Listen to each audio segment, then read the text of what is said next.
Jiwa ini sepi, bibir senyap tanpa ada bahasa terucap walaupun satu kata.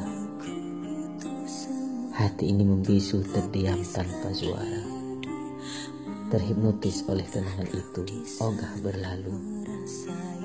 Di sepanjang hari tak lagi mencair, terus membeku, menghabiskan lebih dari separuh malam untuk menantikan mimpi.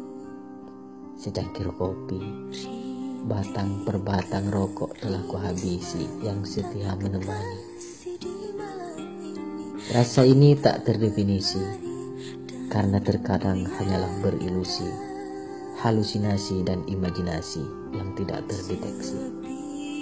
Namun itulah yang terjadi, tak mengerti dan hanyalah setumpu asumsi.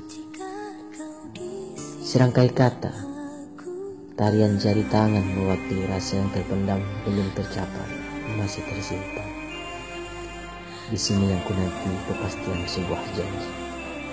Bisikan halus merasuk dalam hati sanubari, terngiang berhayal tiada henti. Bila juga kau merasa, silahkan beri tanda, hingga tak sebatas hanya dalam tanda tanya. Seandainya perjumpaan tak pernah terjadi, mungkin ku sudah nyenyak dalam indahnya mimpi.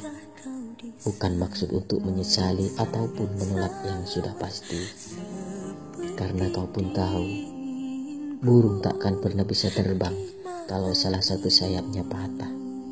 Aku tak mau tangan ini hanya bertepuk sebelah. Pahami dan harap dimaklumi, bukan karena lupa diri atau merendahkan harga diri. Namun semua warna yang tercatat dalam bait puisi untukmu hanyalah sebatas merindu.